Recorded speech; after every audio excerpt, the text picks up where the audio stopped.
Damai sejahtera dan kasih karunia dari Allah Bapa Tuhan kita, Yesus Kristus, menyertai saudara sekalian dimanapun berada. Firman Tuhan untuk kita pada PJJ 17 Oktober 2021, tertulis pada kitab Injil Matius 16 ayat 5-12. Demikian firman Tuhan. Pada waktu murid-murid Yesus menyeberang danau, mereka lupa membawa roti. Yesus berkata kepada mereka, "Berjaga-jagalah dan waspadalah terhadap ragi orang Farisi dan Saduki." Maka mereka berpikir-pikir, dan seorang berkata kepada yang lain, "Itu dikatakannya karena kita tidak membawa roti." Dan ketika Yesus mengetahui apa yang mereka perbincangkan, ia berkata, "Mengapa kamu memperbincangkan soal tidak ada roti, hai orang-orang yang kurang percaya? Belum juga kamu mengerti? Tidak kamu ingat lagi akan 5 roti untuk 5.000 orang itu, dan berapa bakul roti kamu kumpulkan kemudian? Ataupun akan 7 roti untuk 4.000 orang itu, dan berapa bakul kamu kumpulkan kemudian? Bagaimanakah mungkin kamu tidak mengerti bahwa bukan roti yang kumaksudkan? Aku berkata kepadamu, waspadalah terhadap ragi orang Farisi dan Saduki." Ketika itu, barulah mereka mengerti bahwa bukan maksudnya supaya mereka waspada terhadap ragi roti, melainkan terhadap ajaran orang Farisi dan Saduki. Sampai di sini firman Tuhan. Saudara-saudara yang terkasih di dalam Yesus Kristus, tema PJJ untuk kita minggu ini, hidup benar, jangan sesat. Jika ada orang yang berjalan dari satu tempat ke tempat lain, dituntun orang yang tidak tahu jalannya, maka sudah pasti mereka akan tersesat. Demikianlah murid-murid Tuhan Yesus, jika dituntun atau diajari orang-orang yang tidak tahu jalan, tentu mereka akan tersesat juga. Untuk itulah Kristus mengingatkan supaya murid-muridnya waspada terhadap setiap pengajaran yang didengarnya, supaya mereka tiba pada tujuan dengan selamat.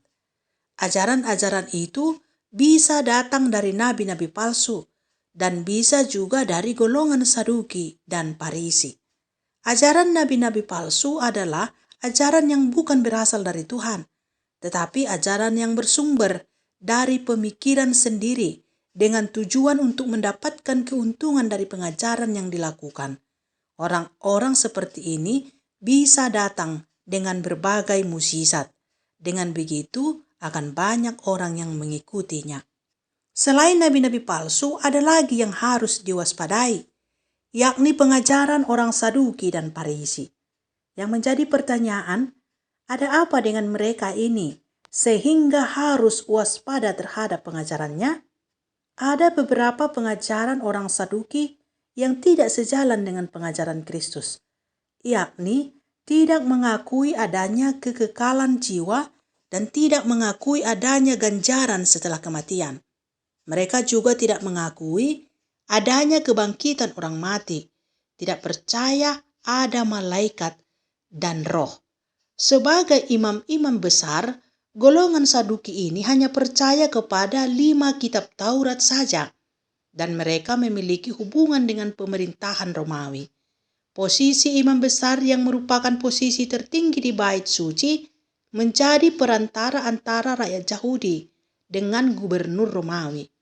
Dengan demikian, sikap politis kaum Saduki mendua, sebab sebagai orang Yahudi sejati, seharusnya mereka tidak menerima adanya penguasa-penguasa asing di negeri Yahudi. Namun di sisi lain, mereka bersikap realistis terhadap kenyataan bahwa Romawi lebih kuat dan Yahudi tidak berdaya. Sikap mendua mereka bukan hanya tampak pada keikutsertaannya dalam pemerintahan Romawi, tetapi dalam budaya juga. Kelompok Saduki bersikap simpati dan condong terhadap budaya Yunani, yakni Helenisme, serta bermaksud menyerap sebanyak mungkin budaya itu. Tetapi sekaligus mereka ingin mempertahankan identitas Yahudi. Dengan demikian, di dalam kehidupan sehari-hari, kaum Saduki ini condong menyesuaikan diri dengan kehidupan budaya Yunani. Sedangkan dalam bidang keagamaan, mereka memegang teguh agama Yahudi seturut Taurat Musa. Tampaknya, selain tidak percaya kepada kebangkitan dan kekekalan jiwa, sikap mendua inilah yang membuat mereka harus diwaspadai dalam pengajarannya. Sebab politik dan budaya sangat mempengaruhi kehidupannya, dan tentu hal ini akan mempengaruhi pengajarannya. Sementara itu orang Farisi percaya kepada kekekalan jiwa, percaya kepada kebangkitan setelah kematian, dan percaya akan adanya malaikat dan roh. Hampir sama seperti kita. Tetapi dalam menafsirkan hukum-hukum Allah, mereka menekankan ketaatan pada hukum tak tertulis, oral law. Hukum tertulis harus dipelajari dan ditafsirkan dalam terang tradisi lisan untuk memenuhi konteks zaman yang berubah-ubah. Terkadang muncul banyak perbedaan dalam tafsiran hukum yang sering menimbulkan perdebatan di antara kaum Farisi itu sendiri. Karena penafsiran hukum yang dilakukan diterangi dengan tradisi lisan untuk memenuhi konteks zamannya yang berubah-ubah, maka kedudukan sosial dan keyakinan kaum Farisi sebagai suatu partai politik dan penganut gerakan sosial berubah-ubah dalam perjalanan waktu, bersamaan dengan perubahan dalam kondisi politik dan sosial di Yudea. Tampaknya inilah penyebabnya Yesus berkata, supaya waspada terhadap pengajaran mereka. Memang pengajaran mereka tidak semuanya keliru dan dikecam oleh Tuhan Yesus. Sebab Yesus pernah berkata, dengarkanlah pengajarannya, tetapi jangan tiru lakunya. Di mata Yesus, mereka adalah orang munafik, orang jahat yang kelihatannya saleh. Dan Yesus juga pernah memuji kesalehan mereka dalam hal beribadah. Kata Yesus kepada murid-muridnya, jika engkau tidak lebih saleh daripada orang-orang Farisi ini, dalam hal beragama, engkau tidak masuk dalam kerajaan Allah.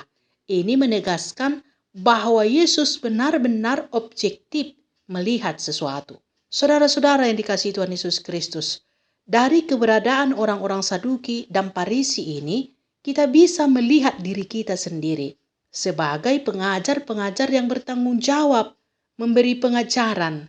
Apakah kita masuk di antara mereka atau tidak? Jika seandainya kita memiliki kemiripan dengan mereka, baiklah kita membenahi diri dan memandang kepada Yesus Sang Guru yang telah mengajarkan keselamatan bagi umat manusia. Ia tidak mendua hati dan tidak mencondongkan dirinya kepada persoalan-persoalan duniawi seperti pemerintahan, budaya, dan sosial. Pengajarannya tidak berubah-ubah, tetapi ia setia kepada panggilannya sebagai penyelamat dunia yang menuntun manusia kepada kehidupan yang kekal. Orang yang hidup dalam pengajaran Kristus, ia akan hidup dalam kebenaran dan ia tidak akan tersesat.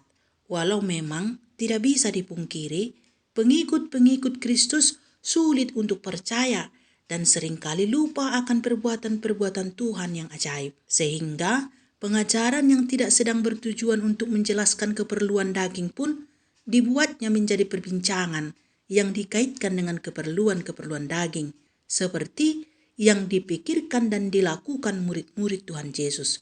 Ketika Yesus berkata tentang ragi, mereka berpikir tentang ragi roti. Hal ini bukan karena mereka telah mendengarkan pengajaran sesat, tetapi karena mereka adalah orang-orang yang kurang percaya.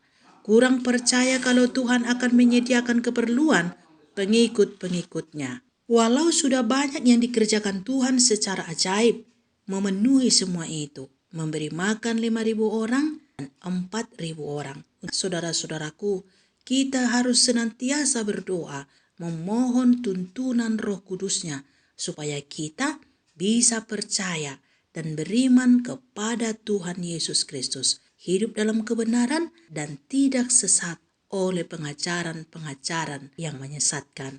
Amin.